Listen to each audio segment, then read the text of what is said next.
great commandment and the great commission according to the great plan. Yes, bringing the gospel to the whole world. That was the message in English. As you can see, I've been out being sunburnt and enjoying myself outside in the heat of the sun. I don't know whether this microphone is working. Yeah. In fact, it's very good, and today I cleansed my house. I washed my clothes and garments. Now it's hanging, drying up, and it's good to have done all these things before the Shabbat. I have to talk only on my own behalf. It's nice to be done with what's needed to do. So I went back to the track, not at the airport, but to a certain meeting that I attended, just to get kind of a feeling from old times, if there were something left. And I think I recognized something that was in fact genuine, good, and of course made a lot of sense. But I think it was the wrong audience, because it's something that is of a criticism. People that are there will fully embrace what the preacher had to say. No refusing, no. And I'm a little bit baffled by Christian communities that we have a saying here. They talk to their own church. The preaching they do is only to those that are siding with points, with arguments, with issue. Those that are not there, and those that preach are not at the place where those that should or ought that the message was addressed to. So sometimes we can speak in loud words, so to say, to people that totally agree. And of course it is not all that easy to talk when you have a opponent party, opponent idea, then you keep silent. And I've seen in the Christian newspaper, Gazette, it said that, and he wrote a book about the issue, that the Christian leaders should be more on the social media, more on those platforms that have the debates regarding life, regarding belief, regarding all sorts of issues that I think that many Christians that today are more secular or liberal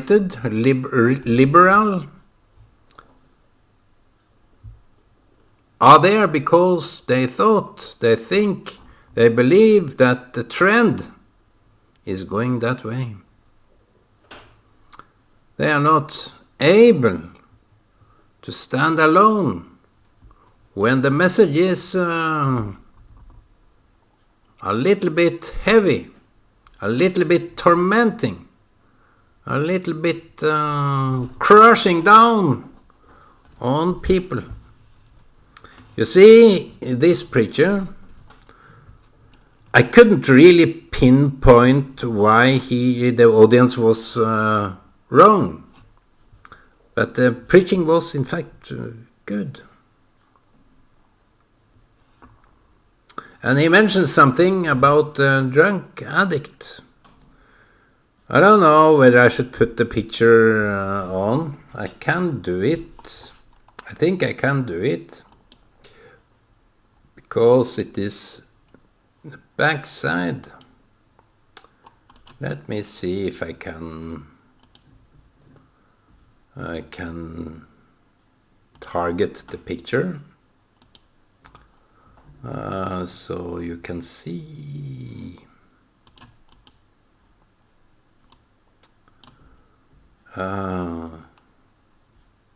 Yeah.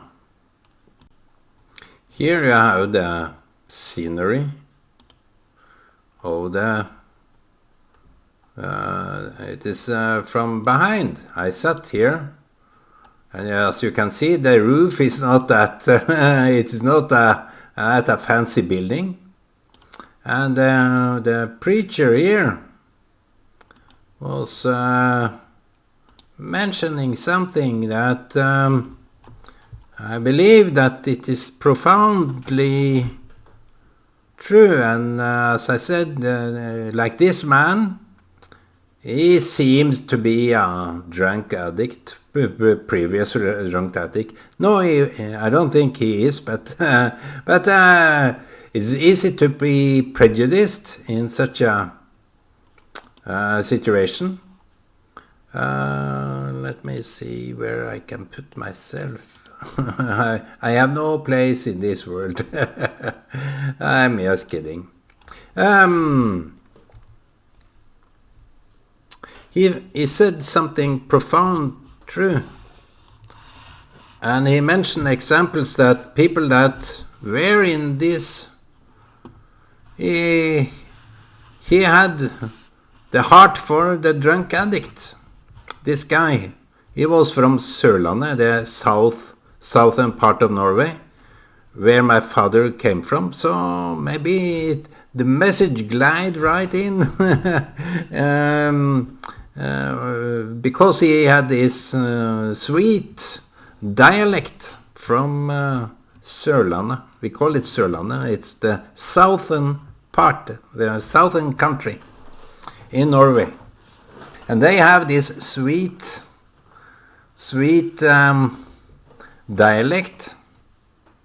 And if you were here together with me, you will soon be bored by the tone, the dialect I have, because it is very average. But someone, when I came back from Kenya, someone said, we don't really know where you are coming from, because you have this stuttering way of talking, and it is not that pure and simple way. So I wonder, where are you from? I'm from Kongsberg. No problem. But they couldn't really pinpoint, because of course my language, my dialect was tweaked, if you can say so. It was a little bit changed by itself. So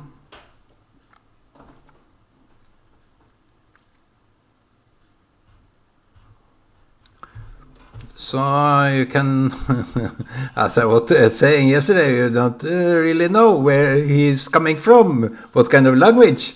The perspective is lost. But he said something about people that came from this drunk and addicts of drugs and alcohol and all this. they came to a church gathering, and they were met with this, there is no place for you here.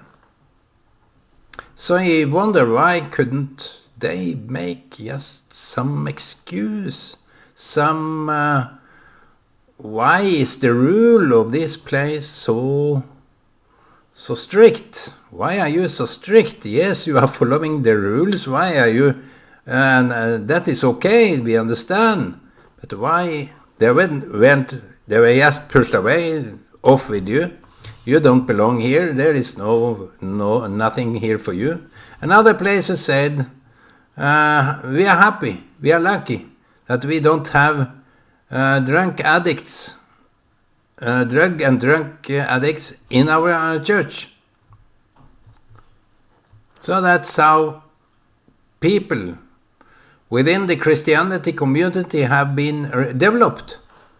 Some kind of a racism regarding those addicts, previous or still addicts, to the drugs, to alcohol, to smoke, to anything.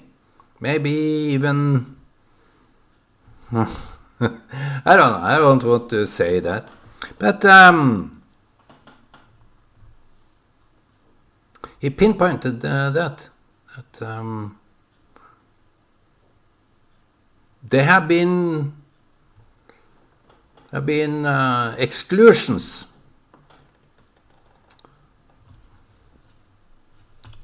You are rejected. You are not welcome here because you belong to a certain status, and we don't want this kind of status here. So he said that the Christianity have been poor. There is no real Christendom, there is no real love. Because what should be the center of our message is what Jesus did for us. What Jesus did for us.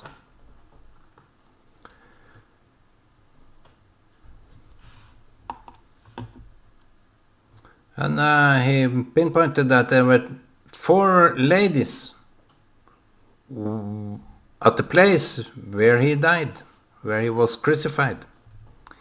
4 ladies. And those, he said that they have been discriminated, the ladies have been discriminated, because there is a lot of resources among the ladies. So I wonder what I'm talking about here. I'm not sure.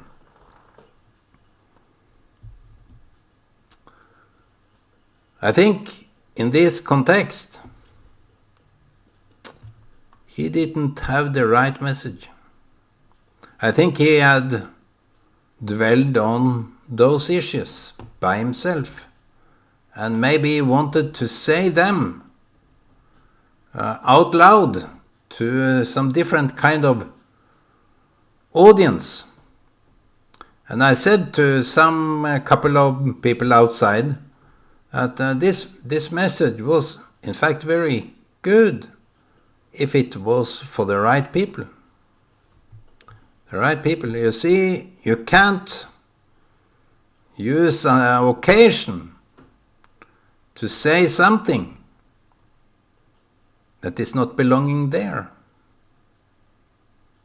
Let me write something like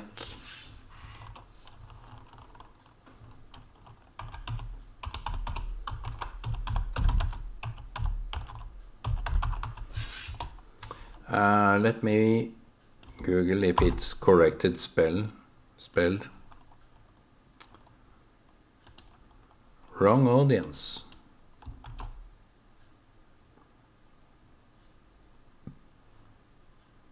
Wrong audience.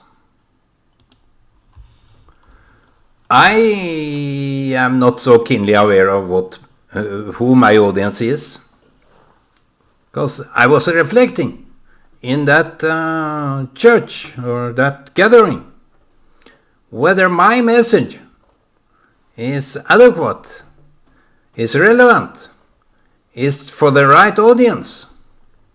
But that is some kind of slippery slope. I can't know whether you are the right one to receive this. You may search among my videos for what you feel relevant for you. Now I have over 600 videos out there, and I think I have touched on some of your topics, even in Norwegian. I find some good issues to talk about regarding the Norwegian audience. But I have a greater audience among the English-talking people. And people will follow me in secret, I know. They have... They want to follow me because they don't know what I'm going to talk about. And maybe they like it that way. So, my friends, it is so easy. I criticize mainly the Christians for this. Because Jesus, and you see also the prophets didn't say something in mid-air. They didn't say something out of context. But I think many Christian preachers, they talk out of context. They are not contextual. If they want to say something to the certain people, like this man, he should have been at those churches with those leaders and told them, why are you so selective of who is here?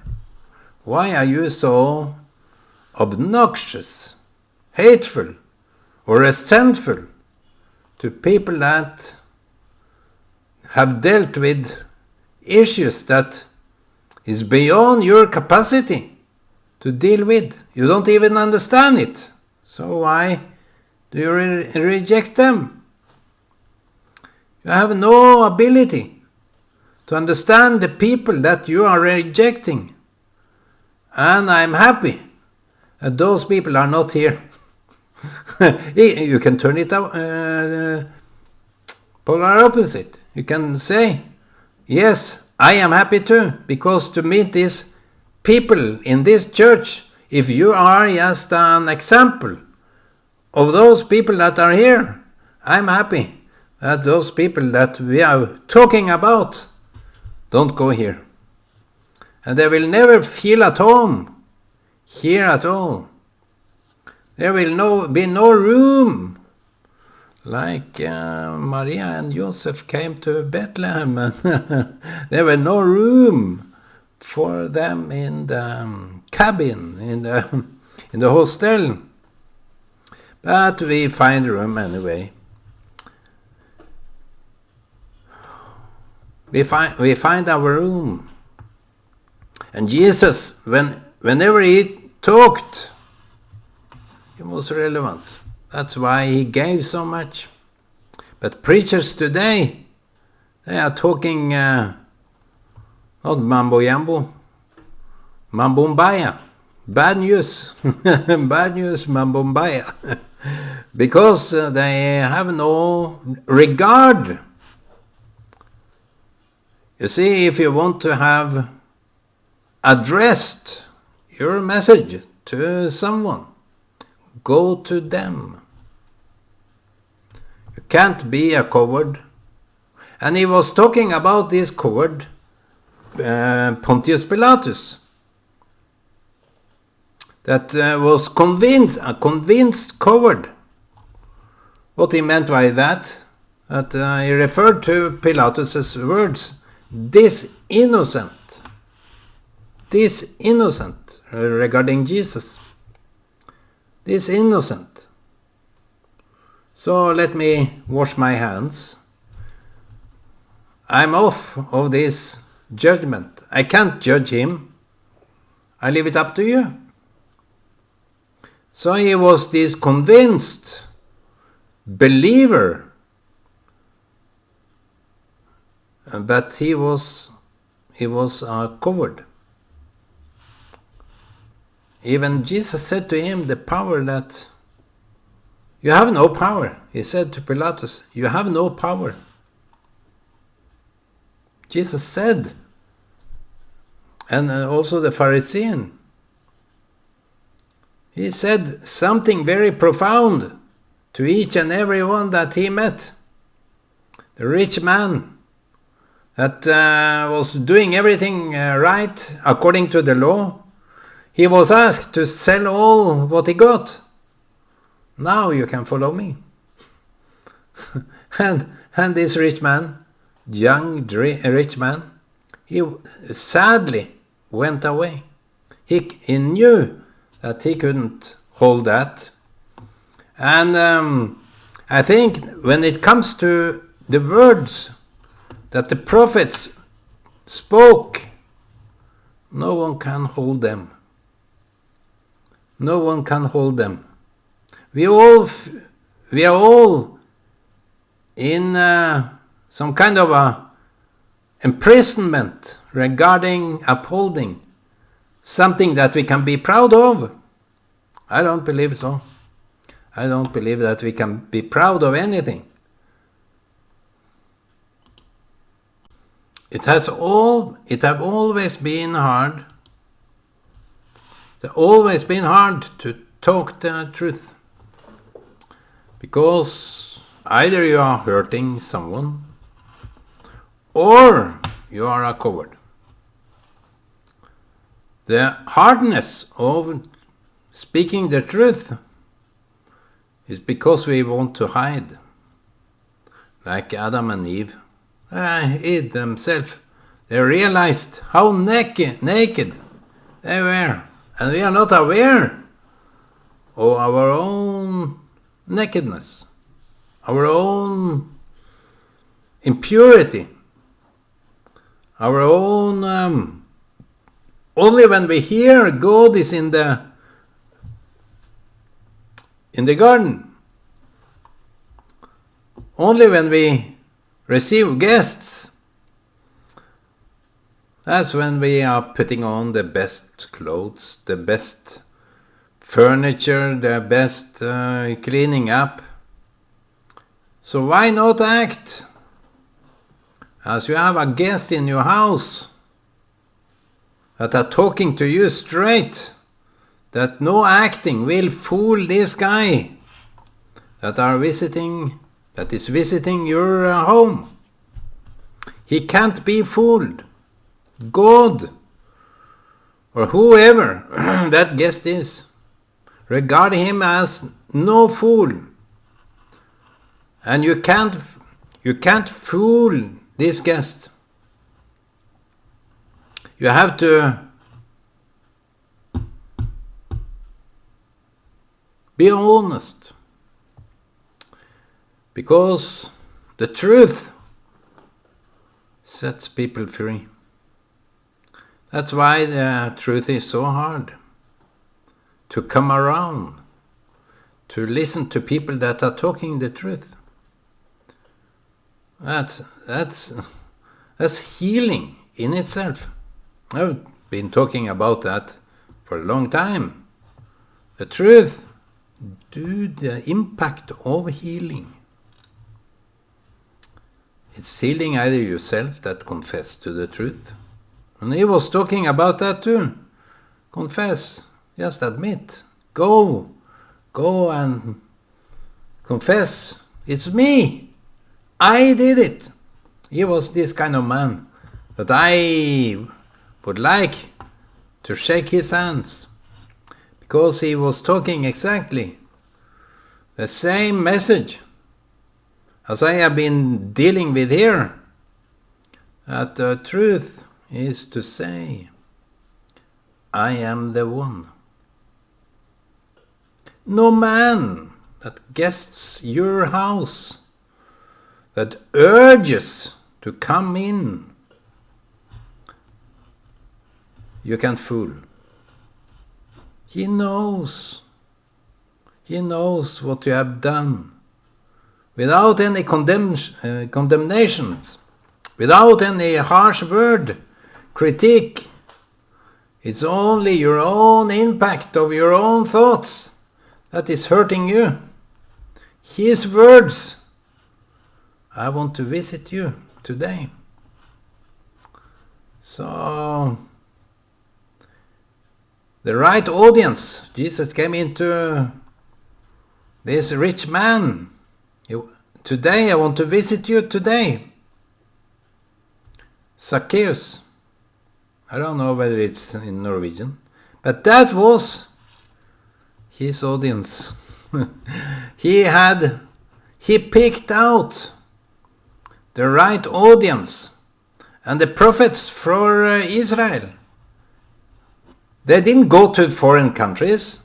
No, they went to their own.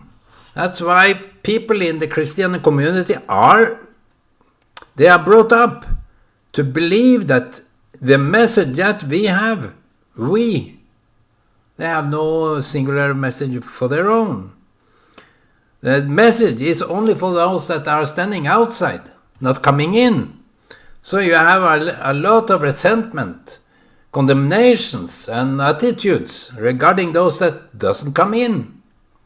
But the prophets learn a lesson here. The prophets, that the pure notion of a prophet is to talk the truth. So Bob Dylan was, in a very, very precise way, he was a prophet. And maybe he is too. The last concert in Oslo he had in last year, I think that was a prophecy of its own. He came through with his message. I got you, Bob Dylan. I got you. These have been so wrong lately. I don't know what's happening. But Zacchaeus, he was visited by Jesus. Jesus saw him, said straight to him. He was talking straight. Won't you love or wish that someone really talked straight to you? Took you for real? Took you seriously? And that you got a wake-up call? That really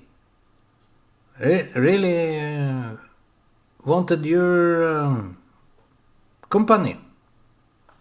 So he went and did all this. He did. The prophets, Jesus and everyone did what they did to their own kind.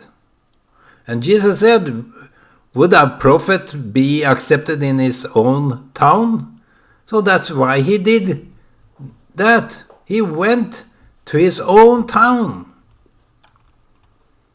That's marvelous. That's great. He went home to preach to the Israeli people. The audience. You see, if you have a message, you should know your audience. So if you go here, if I say what I'm having in my heart to say, and go to the ones that only agree with me, what a coward, what a mockery I do with this message. True messages have to be according to who it's regarded to. So my friends, it's soon Shabbat Shalom tomorrow, and be the guests, be receiving the guests that have the right message for you and you for them. Okay, bye bye.